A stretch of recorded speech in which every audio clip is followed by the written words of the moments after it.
കൂട്ടുകാരെ തിരഞ്ഞെടുക്കുമ്പോ പൊന്നു ചെറുപ്പക്കാരെ നരകത്തിലോട്ട് കൊണ്ടുപോകുന്ന പരലോകത്ത് വളച്ചു കളയുന്ന കൂട്ടുകാര് നിനക്ക് വേണ്ട. അല്ലാഹു നല്ല കൂട്ടുകാരെ അല്ലാഹു നൽകി അനുഗ്രഹിക്കുമാറാകട്ടെ. അല്ലാഹു നൽകി അനുഗ്രഹിക്കുമാറാകട്ടെ. ഏറ്റവും നല്ല കൂട്ടുകാരൻ ആരാ? ഉമർ റളിയല്ലാഹു തആല ഉബയ്യ് ഇബ്നു കഅബ് റളിയല്ലാഹു അൻഹുവിനോട് ചോദിച്ചു, ഉബയ്യെ ഏറ്റവും നല്ല കൂട്ടുകാരൻ ആരാ? അപ്പോൾ ഉബയ്യ് റളിയല്ലാഹു തആല പറഞ്ഞു, എനിക്ക് വേണ്ടി നീ ദുആ ചെയ്യണേ എന്ന് ഓർമ്മിപ്പിക്കാതെ നിനക്ക് വേണ്ടി അറിഞ്ഞു ദുആ ചെയ്യുന്നവനാരോ അവനാണ് നിന്റെ ഏറ്റവും നല്ല കൂട്ടുകാരൻ എന്ന് ഉബയ്യ് ഇബ്നു കഅബ് റളിയല്ലാഹു അൻഹു. എനിക്ക് വേണ്ടി ദുആ ചെയ്യണേ എന്ന് പറയാതെ തന്നെ ഓർത്ത് ദുആ ചെയ്യുന്നവൻ അവനാണ് ഏറ്റവും നല്ല കൂട്ടുകാരൻ. അപ്പൊ അങ്ങനെ നോക്കുമ്പോൾ നിങ്ങളുടെ ഏറ്റവും നല്ല കൂട്ടുകാരൻ ഞാനാ. അല്ലെ ഇന്നലെ എറണാകുളത്ത് നിങ്ങൾക്ക് വേണ്ടി നിങ്ങൾ ആരെങ്കിലും പറഞ്ഞിട്ടാണ് ഞാൻ ദുആ ചെയ്തത്? അപ്പോൾ നിങ്ങൾ എൻ്റെ നല്ല കൂട്ടുകാരനാവണം. ആവോ? അങ്ങനെയാണ്. നിങ്ങൾ ഈ വാത് കഴിഞ്ഞ ഉസ്താദെ കബീർ ഉസ്താദിന് ആരോഗ്യം കിട്ടണം അവസാനമൊക്കെ നിങ്ങൾ ആരെങ്കിലും പറയണ്ട. പണ്ട് നല്ല കൂട്ടുകാരുണ്ട്. അള്ളാഹു നല്ല കൂട്ടുകെട്ടിൽ പെടുത്തട്ടെ. ഒരുമിച്ച് കൂടെ നല്ല കൂട്ടുകാർ ജീവിച്ചിരിക്കുന്നിടത്ത് ബറക്കത്തുണ്ടാവും, മോശമായ കൂട്ടുകാർ ജീവിച്ചിരിക്കുന്നിടത്ത് അദാബുണ്ടാകും. ഖുർആൻ രണ്ടും ഖുർആനാണ്. പക്ഷെ അത് ഓരോന്നോരോന്നായിട്ട് പറയാം. അള്ളാഹു സ്വീകരിക്കട്ടെ, അള്ളാഹു സ്വീകരിക്കട്ടെ. അതുകൊണ്ട് ഖുർആൻ ആദ്യം പറയുന്നു പിശാച് മനുഷ്യനെ ചതിച്ചത് കൂട്ടുകാരന്റെ രൂപത്തിലാണ്. അതുകൊണ്ട് സഹോദരങ്ങളെ നല്ല കൂട്ടുകാരെ തിരഞ്ഞെടുക്കണം. എന്ത് കൂട്ടുകാരെ? നല്ല കൂട്ടുകാരെ തിരഞ്ഞെടുക്കണം. ഒരാൾക്ക് നല്ല കൂട്ടുകാരെ കിട്ടി, പക്ഷെ അത് കൈവെള്ളയിൽ കിട്ടിയിട്ട് അവൻ കളഞ്ഞു. ഖുർആനിൽ 3 ആയത്തിറങ്ങിയത് അവന്റെ പേരിലാണ്. ഒരു നല്ല കൂട്ടുകാരനെ തിരഞ്ഞെടുക്കാൻ പറ്റി, അവസരം കിട്ടി, പക്ഷെ ആ നല്ല കൂട്ടുകാരെ തള്ളിക്കളഞ്ഞവൻ അവനാണ് ലോകത്തിലെ ഏറ്റവും വലിയ ഹതഭാഗ്യവാൻ എന്ന അല്ലാഹുവിന്റെ ഖുർആൻ. അതുകൊണ്ട് നല്ല കൂട്ടുകാരെ തിരഞ്ഞെടുക്കി. അള്ളാഹു അങ്ങനെ ആക്കട്ടെ. ഖുർആൻ കൂട്ടുകെട്ടിന് വലിയ പ്രാധാന്യം നൽകിയിട്ടുണ്ട്. ഒരു നല്ല കൂട്ടുകാരെ തിരഞ്ഞെടുക്കാൻ പറ്റി, അവസരം പ്രയോജനപ്പെടുത്തിയില്ല, അവൻ നാളെ ആഖിറത്തിൽ കൈ കടിച്ചു കൊടുക്കേണ്ടി വരുമെന്ന് വിശുദ്ധ ഖുർആൻ. എന്റെ പൊന്നു സഹോദരിമാരെ, നല്ല കൂട്ടുകാരെ തിരഞ്ഞെടുക്കുക. അള്ളാഹുവിന്റെ ഖുർആൻ തന്നെ പറഞ്ഞില്ലേ, എല്ലാരോടും കൂട്ടുകൂടാൻ പാടില്ല. കേരളത്തിലെ ഏത് പെൺവാണിപ്പത്തിന്റെ കഥ വേണമെങ്കിലും നിങ്ങൾ എടുത്തോളി. ഏത് പെണ്ണിനെയും കൂട്ടിക്കൊടുത്താൽ അവളുടെ കൂട്ടുകാരിയാ, അല്ലേ? ആണല്ലോ കൂട്ടിക്കൊടുത്തത്. ചുമ്മാ പെണ്ണുങ്ങളെ ഇങ്ങനെ വിട്ടിട്ട് വീട്ടിലിരുന്ന കാര്യം പോകും. അവള് വേറെ എവിടെയെങ്കിലും പോകും. നമ്മൾ പള്ളത്തെ പള്ളിയിൽ കരുതിട്ട് ഇന്ന പോലെ റജീകിലെ കാതറെന്നും പറഞ്ഞിരിക്കേണ്ടി വരും. കൂട്ടുകെട്ടിനെ ഖുർആൻ വളരെ വിശാലമായി പറയുന്നുണ്ട്. നിങ്ങൾ എന്താ കരുതിയത്? ഇതൊരു വിശാലമായ വിഷയമല്ലേ? എത്ര പെണ്ണുങ്ങളാ പെണ്ണുങ്ങളുടെ കൂടെ പോകുന്നത്? എത്ര പെൺവാണിഭമാ നടക്കുന്നത്? എത്ര കുടുംബമാ തകരുന്നത്? അള്ളാഹുവിന്റെ ഖുർആൻ പറഞ്ഞ സ്ത്രീകളെ പ്രത്യേകിച്ച് മനസ്സിലാക്കിക്കോളീൻ. എല്ലാ പെണ്ണുങ്ങളും എല്ലാ പെണ്ണുങ്ങളോടും കൂട്ടുകൂടി കൂടാവോ? എല്ലാ പെണ്ണുങ്ങളും എല്ലാ പെണ്ണുങ്ങളോടും കൂട്ടുകൂടാൻ പാടില്ല. ഖുർആൻ സൂറത്തുൻ നൂർ, ഞാനീ പറയുന്ന മുഴുവനും ഖുർആനാണ്. ഒരു പെണ്ണോട് ആരോടൊക്കെ സഹവസിക്കാം എന്ന് പറയുമ്പോൾ അള്ളാഹുവിന്റെ ഖുർആൻ പറയുന്നുണ്ട്, ഇല്ലാലി ബുഊലത്തിഹിന്ന ഔ ആബായി ബുഊലത്തിഹിന്ന ഔ അബിനായി ബുഊലത്തിഹിന്ന ഔ ബനീ ഇഖ്വാനിഹിന്ന ഔ ബനീ അഖവാത്തിഹിന്ന ഔ നിസായിഹിന്ന. നന്നായിട്ട് കേട്ടോളി സഹോദരിമാര്, ലോകത്ത് മുഴുവനും അപകടത്തിന്റെ കഥകൾ കേൾക്കുകയാണ്. ദീനുള്ള വീട്ടിലെ പെണ്ണുങ്ങളും അവസാനം എല്ലാം നഷ്ടപ്പെട്ടു പോകുന്നു. ഒരു പെണ്ണ് ആരോടൊക്കെ കൂട്ടുകൂടാം? അള്ളാഹുവിന്റെ ഖുർആൻ പറയുന്നുണ്ട്, ഔബായി ബുഊലത്തിഹിന്ന ഔ ആബായി ബുഊലത്തിഹിന്ന ഇല്ലാലി ബുഊലത്തിഹിന്ന. മുഖവും മുൻകൈയും കാണിച്ച് നിനക്ക് സഹകരിക്കാം. നിന്റെ ഭർത്താവിന്റെ അടുക്കൽ കുഴപ്പമില്ല, ഭർത്താവിന്റെ പിതാവിന്റെ അടുക്കൽ കുഴപ്പമില്ല, ആ ഭർത്താവിന്റെ മക്കളുടെ അടുക്കൽ കുഴപ്പമില്ല. ഔ ബനീ ഇഖ്വാനിഹിന്ന. ഓ പെങ്ങളെ, നിന്റെ സഹോദരന്റെ ആൺമക്കളുടെ അടുക്കൽ കുഴപ്പമില്ല. ഔ ബനീ അഖവാത്തിഹിന്ന ഔ ബനീ അഖവാത്തിഹിന്ന. നിന്റെ സഹോദരിമാരുടെ ആ മക്കളുടെ അടുക്കൽ കുഴപ്പമില്ല. അത് കഴിഞ്ഞിട്ട് ഖുർആൻ പറയുന്ന വാക്ക് എന്നെ കേൾക്കാനത്തെ സഹോദരിമാരോട് പറയട്ടെ. അല്ലാഹു പറയുന്നു, എല്ലാ പെണ്ണുങ്ങളോട് കൂട്ടുകൂടി കൂടാ. ഔ നിസായിഹിന്ന. നിന്നെ പോലെയുള്ള പെണ്ണുങ്ങളുടെ അടുക്കൽ എല്ലാ പെണ്ണുമായിട്ട് കൂട്ടുകൂടരുത്. എല്ലാ പെണ്ണിനെയും വീട്ടിൽ കയറ്റല്ലേ. ഔ നിസായിഹിന്ന. നിന്നെ പോലെയുള്ള തക്കവയുള്ള പെണ്ണുങ്ങൾ, നിന്നെ പോലെ തക്കവയുള്ള, നിന്നെ പോലെ അള്ളാനെ പേടിയുള്ള സ്ത്രീകളുമായിട്ടേ കൂട്ടുകൂടാവൂ. നാട്ടിലെ വഴിപടച്ച പെണ്ണുമായി, നാട്ടിലെ വ്യഭിചാരി പെണ്ണുമായി, അന്യപുരുഷനുമായി മൊബൈൽ ഫോണിൽ സംസാരിക്കുന്ന പെണ്ണുമായി നിങ്ങളുടെ പെണ്ണുങ്ങൾ കൂട്ടുകൂടാൻ പാടില്ല. ആരാ പറഞ്ഞത്? 14 നൂറ്റാണ്ട് മുമ്പ് സർപ്പം വളഞ്ഞു പുളഞ്ഞു കിടക്കുന്നത് പോലെ ചെമ്മൻ പാതകൾ നിറഞ്ഞ മക്കാ മരുഭൂമിയിലേക്ക് കടന്നു വന്ന ലോകത്തിന്റെ തിരുദൂതരെ അള്ളാന്റെ റസൂൽ ഊതി പറഞ്ഞ ഖുർആൻ, വായിക്കാൻ അറിയാത്ത വ്യക്തി വായിച്ചു പറഞ്ഞ നിത്യവിസ്മയമായ ഖുർആൻ. ആ ഖുർആനാണ് പറഞ്ഞത്.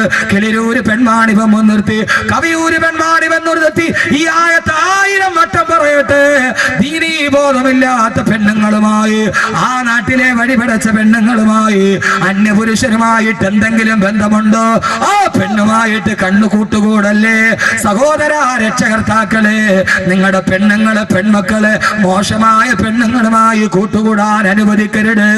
ഉമർ റളിയല്ലാഹു തആല അൻഹു ഈജിപ്തിലെ ഗവർണറായ അംർ ഇബ്നു ആസ് റളിയല്ലാഹു അൻഹുവിന് കത്തെഴുതി, അംറേ മിസ്രിലെ ദീനുള്ള തഖ്വയുള്ള പെണ്ണുങ്ങൾ, ആ നാട്ടിലെ വഴിപടച്ച പെണ്ണുങ്ങളുമായി കുളിക്കടവിൽ പോകുന്ന വാർത്ത ഞാൻ അറിഞ്ഞിട്ടുണ്ട്. വഴിപടച്ച പെണ്ണുങ്ങളുമായി കുളിക്കടവിൽ പോകരുതെന്ന് മുഅ്മിനത്തുകളായ പെണ്ണുങ്ങളോട് പറയണമെന്ന് ഉമർ റളിയല്ലാഹു അൻഹു അംർ ഇബ്നു ആസ് റളിയല്ലാഹു അൻഹുവിന് കത്തെഴുതിയെങ്കിൽ, എന്റെ പ്രിയപ്പെട്ട സഹോദരാ, എന്റെ പ്രിയപ്പെട്ട സഹോദരി, നമ്മുടെ പെൺമക്കളുടെ കൂട്ടുകെട്ട് നിയന്ത്രിക്കണം. അവളാണ് വഴി പഠിപ്പിക്കുന്നതെങ്കിൽ അള്ളാന്റെ ഖുർആൻ പറയുന്ന നല്ല കൂട്ടുകാരെ പാടുള്ളൂ, നല്ല കൂട്ടുകാരെ പാടുള്ളൂ, നല്ല കൂട്ടുകാരെ പാടുള്ളൂ എന്ന് അള്ളാന്റെ വിശുദ്ധ ഖുർആൻ. ഒരു നല്ല കൂട്ടുകാരനെ തെരഞ്ഞെടുക്കാൻ കഴിഞ്ഞു. ഈ യുവാക്കൾ ഒരുമിച്ച് കൂടിയത് നന്മയ്ക്ക് വേണ്ടിയല്ലേ? ഈ യുവാക്കൾ ഒരുമിച്ച് കൂടിയത് നല്ലതിന് വേണ്ടിയല്ലേ? അവരെ നല്ല കൂട്ടുകാരല്ലേ? ആ കൂട്ടുകെട്ട പള്ളം പ്രദേശത്തിന്റെ ഈ കൂട്ടുകാർ അള്ളാഹു നിലനിർത്തി കൊടുക്കുമാറാകട്ടെ. ഈ കാസർഗോഡ് എനിക്ക് എത്രയോ കൂട്ടുകാരുണ്ട്. ഒരു 4 കൂട്ടുകാരെ എനിക്കറിയാം.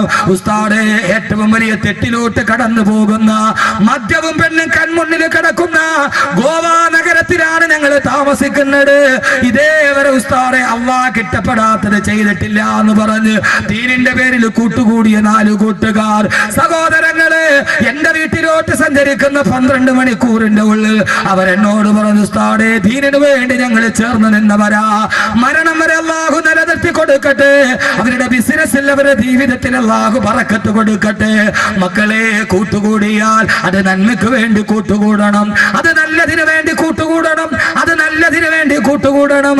നല്ല കൂട്ടുകാരെ കിട്ടുമായിരുന്നിട്ട് ആ മഹാസൗഭാഗ്യം വലിച്ചെറിഞ്ഞവന് അവന്റെ അവസ്ഥയെ കുറിച്ചാണ് അള്ളാന്റെ ഖുർആൻ അടുത്തു പറയുന്നത്. ഏത് കൂട്ടുകാരനെന്നറിയോ?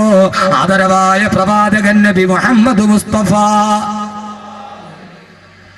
അള്ളാഹുവിന്റെ ഖുർആൻ പറയുന്നു, ആദരവായ പ്രവാചകൻ നബി മുഹമ്മദ് മുസ്തഫ. ഉറക്കെ സലാത്താണ് സദസ്സിന്റെ ശക്തി. ഞാൻ തന്നെ വലിയ ക്ഷീണിതനാണ്. അതിനിടയിൽ സദസ്സിന്റെ ശക്തി എന്താ? സലാത്താണ്. ആദരവായ പ്രവാചകൻ നബി മുഹമ്മദ് മുസ്തഫ. ഇവിടെ വലിയ മഹാമാരൊക്കെ കിടന്നുറങ്ങുന്ന സ്ഥലമാണ്. അവിടെ സലാത്തില്ല. പിന്നെ എവിടെയുള്ളത്? തങ്ങളുപ്പാപ്പ കിടന്നുറങ്ങണ മണ്ണല്ലേ? മാലിക് ദീനാറിന്റെ മണ്ണല്ലേ? റളിയല്ലാഹു അൻഹു. അവിടെ സലാത്തില്ല. പിന്നെ ഇതെന്താ ഉള്ളത്? ഇവിടെയല്ലേ സലാത്ത് ഉണ്ടാവേണ്ടത്. ഇത് നമ്മുടെ ചക്കര ബസാർ മാതിര. പേര് ചക്കര ബസാർ എന്നാണെങ്കിൽ ഒരു തുള്ളി ചക്കര അവിടെ നിന്ന് കിട്ടിയില്ല. പേര് ചക്കര ബസാർ എന്നാണ്, പക്ഷെ അവിടെ ചക്കര കിട്ടുമോ? നമ്മുടെ തിരിച്ചറിയൽ കാർഡ് മാതിരി. അതിന്റെ പേര് തിരിച്ചറിയൽ കാർഡ് എന്നാണ്, പക്ഷെ അതിനകത്ത് നോക്കിയാൽ ഒരു മനുഷ്യനെ തിരിച്ചറിയാൻ പറ്റും. സ്വന്തം ബാപ്പാനെ തിരിച്ചറിയാൻ പറ്റില്ല. അതിനകത്ത് നോക്കിയാൽ തിരിച്ചറിയൽ കാർഡ്, പേര് തിരിച്ചറിയൽ. ഇപ്പൊ ചക്കര ബസാർ. ഞാനൊന്ന് ഉച്ചയ്ക്ക് അവിടെ പോയി. ഞാൻ തന്നെ വലിയ സന്തോഷം. എന്താ സ്നേഹം അവിടുത്തെ ആളുകളുടെ. ഓടി വന്ന് കെട്ടിപ്പിടിച്ചു ദുആ. ചക്കര ബസാറിലെ അള്ളാഹു നല്ല ബറക്കത്ത് കൊടുത്തിട്ട് അവിടുത്തെ കച്ചവടക്കാർ ധാരാളം പേര് പറഞ്ഞു, ഉസ്താദെ കച്ചവടമൊക്കെ മോശമാണ്, കടവാണ്. അള്ളാഹു ആ പാവങ്ങൾ പൊരി വെയിലത്തിരുന്ന് കച്ചവടം ചെയ്യണവരാണ്. അള്ളാഹു നല്ല ബറക്കത്ത് കൊടുക്കട്ടെ, ഐശ്വര്യം കൊടുക്കട്ടെ. അള്ളാഹു അവരുടെയൊക്കെ ബിസിനസ്സിൽ അള്ളാഹു എല്ലാവിധ അഭിവൃദ്ധിയും കൊടുത്ത് കടങ്ങളൊക്കെ അള്ളാഹു മാറ്റി കൊടുക്കട്ടെ. നല്ല ചെറുപ്പക്കാർ കുട്ടികളാണ്, നല്ല ചെറുപ്പക്കാർ കുട്ടികളാണ്. ഇവിടെ നോക്ക് ചെറുപ്പക്കാരെ, കാസർഗോഡുകാരെ എല്ലാ കാര്യത്തിലും മുമ്പന്തിയിലാണ്. എല്ലാ കാര്യത്തിലും എൻ്റെ പൊന്നു ചെറുപ്പക്കാരെ ഇങ്ങനെ കൂട്ടുകെട്ടിയെടുത്ത് എന്തുവാ ആർജയാ, ഇതാണ് DJ. ഇവിടെ ഒരു കാതിലൊരു കടുക്കനിട്ട് എല്ലാ ആവാസവും നിന്റെ കയ്യിലുണ്ട്. പൊന്നുമോനെ കൂട്ടുകാര് നല്ലതാവണം. ആഭാസം നടത്താൻ വേണ്ടി കൂട്ടുകൂടരുത്. കാസർഗോഡ് എല്ലാ സാധനവും ഇതിനകത്തുണ്ട്. തക്കുവയുണ്ട്, നരകമുണ്ട്. എല്ലാത്തിനും മുമ്പം തീരാ. അള്ളാഹു തന്ന ആയുസ് അള്ളാഹ്ക്ക് വേണ്ടി ചെലവഴിക്കണം. എന്ത് ചെയ്താലും ലോകത്ത് എന്തുണ്ടായാലും അത് കാസർഗോഡുകാരെ ഏറ്റെടുക്കും. അമേരിക്കയിൽ ഒരു പുതിയ ഫാഷൻ ഇറങ്ങി, അത് ആദ്യം ഏറ്റെടുത്ത കേരളത്തിലെ മുസ്ലിം ചെറുപ്പക്കാരാ, ചാവക്കാടുകാര് കുട്ടികൾ. അമേരിക്കയിൽ ഒരു പുതിയ ഫാഷൻ ഇറങ്ങിയത് ഫാഷനൊന്നുമല്ല, അത് വന്ന പടി ഞാൻ പറയാം. പക്ഷെ അത് അതേപടി ഏറ്റെടുത്തു കേരളത്തിലെ ചാവക്കാടുകാര് ചെറുപ്പക്കാര്. എന്താണെന്നറിയോ പുതിയൊരു ഫാഷൻ എന്ന് പറഞ്ഞ പാന്റ് അവന്റെ ഈ ഇടുപ്പില്ലേ അതിനെ താഴേക്ക് വലിച്ചിടും. അതിന്റെ ഉള്ളിൽ ഒരു നല്ല ഒരു സാധനമുണ്ട്, ജോക്കിയുടെ ഇന്നർ വെയർ. അത് വെളിയിൽ കാണിക്കും. 250 റുപ്യ സാധനം. കാസർഗോഡുകാർ ആദ്യം ഉണ്ടാക്കിയത് അല്ലേ? കാസർഗോഡുകാർ ചെറുപ്പക്കാർ ആദ്യം ഉണ്ടാക്കിയത് പാന്റ് താഴേക്ക് വലിച്ചിടുക. അതിന്റെ അകത്തൊരു സാധനമുണ്ട്, ജോക്കിയുടെ ഇന്നർ വെയർ. 250 റുപ്യ സാധനം. അത് വെളിയിലോട്ട് ഇട്ടോണ്ട് നടക്കുക. ആദ്യമായിട്ട് ചാവക്കാട് കുട്ടികൾ ഇറക്കി, കാസർഗോഡുകാർ ഏറ്റെടുത്തു. എന്റെ പ്രിയപ്പെട്ട സഹോദരങ്ങള്, ആ ഫാഷൻ എവിടെ നിന്ന് വന്നതാണെന്നറിയോ? അമേരിക്കയിലെ ജയിലിൽ സ്വവർഗരതിക്കാരായ തടവുകാർ അവരുടെ ഇണകളെ ആകർഷിക്കാൻ വേണ്ടി അടയാളമായി കാണിച്ചതാണ് ഈ വസ്ത്രം താഴോട്ടുരിഞ്ഞിട്ടത്. അത് ഫാഷനായിട്ട് തിരഞ്ഞെടുത്തു കാസർഗോഡ് ചെറുപ്പക്കാർ. ഇല്ലേ? എന്നെ കല്ലെറിഞ്ഞിട്ട് ഒരു കാര്യമില്ല പൊന്നുമക്കളെ, ഞാൻ പറയും. നിങ്ങൾ എന്നെ തുറച്ചു നോക്കിയിട്ട് കാര്യമില്ല. അടിവസ്ത്രം വെളിയിൽ കാണിക്കുന്ന സംസ്കാരം എല്ലാത്തിനുമുണ്ട്. ഇത് അമേരിക്കയിലെ ജയിലിൽ സ്വവർഗരതിക്കാരുണ്ടാക്കിയതാണ്. അതെങ്ങനെ നെറ്റിലൂടെ വെളി വന്നു, അതൊരു ഫാഷനായി. എന്താ കഥ? പള്ളിയിൽ പോയി നിസ്കരിക്കാൻ പറ്റുമോ? ചെറുപ്പക്കാര് പിള്ളേർ സുജൂതി പോയാൽ പുറകിൽ നിന്നാ കമ്പനി വായിക്കാം. ഞാൻ എൻ്റെ ഭാര്യയായിട്ട് കാറിൽ പോവാണ്. എൻ്റെ ഭാര്യയായിട്ട് തൊട്ട് ഫ്രണ്ടില് 2 പിള്ളേര് ബൈക്കിൽ പോകണം. മറ്റേ യമഹാടെ R15 അതിന്റെ ബാക്കിലൊരുത്തൻ കയറിയിരുന്ന അർഷിന്റെ മുകളിൽ ഇരിക്കണ ഭാര്യ. R15 മുകളിൽ കയറിയിരുന്ന. അപ്പൊ ഒരുത്തൻ ഓടിക്കുന്നു, ഒരുത്തൻ ബാക്കി ഇരിക്കുന്നു. അവൻ ഇങ്ങനെ പിടിച്ചപ്പോ ഒരു ഷോർട്ട് കട്ട് ഷർട്ട് മേലോട്ട് പൊന്തി, പാന്റ് താഴോട്ടിറങ്ങി. അവൻ ഇട്ടിരിക്കണ ഇന്നർ വെയർ ഫുള്ളായിട്ട് വെളിയിൽ കാണാം. എൻ്റെ ഭാര്യ കാറിന്റെ ഫ്രണ്ടിൽ ഇരിക്കുകയാണ്. ഞാൻ ആകെ ഉരുകിപ്പോയി. എന്താ ചെയ്യുക? എൻ്റെ ഭാര്യ ശ്രദ്ധിച്ചില്ല, അവളെന്തോ വെളിയിലോട്ട് ശ്രദ്ധിച്ചിരിക്കുകയാണ്. ഇവനാണ് മുമ്പിൽ പോണില്ല, ടൗണിൽ ഭയങ്കര ബ്ലോക്ക്. എന്താ ചെയ്യുക? ഞാൻ എൻ്റെ ഭാര്യയോട് പറഞ്ഞു, ഒരു കാര്യം ചെയ്യാം, നമുക്കൊരു കരിക്കൊക്കെ പിടിച്ചിട്ട് പയ്യെ പോകാം. അവള് വെച്ച് എന്താ ഇപ്പൊ ഭയങ്കര സ്നേഹം, കരിക്കൊക്കെ മേടിച്ചേരാൻ. ഞാൻ ചിന്തിച്ച് ഇത് കാണണേലും നല്ല 2 കരിക്ക് കുടിച്ചിട്ട് പോകണമല്ലേ. എന്താ അവസ്ഥ? നാണമില്ലേ ചെറുപ്പക്കാരെ? നാണമില്ലേ? അള്ളാടെ മുമ്പിൽ നിൽക്കണമെന്നുള്ള ബോധമില്ലേ? മാന്യമായിട്ട് വേഷം. എല്ലാത്തിനും ചെറുപ്പക്കാരുണ്ട്. നല്ലതിനു വേണ്ടി കൂട്ടുകൂടി ഒരു നല്ല കൂട്ടുകാരനെ കിട്ടി ഒരാൾക്ക്, അവൻ വേണ്ടെന്ന് വെച്ച്. ഇതൊരു നല്ല അവസരമാണ്. ഇവിടെ വെച്ച് നമുക്ക് നല്ല കൂട്ടുകാരാവും. അള്ളാഹു അങ്ങനെ ആക്കട്ടെ.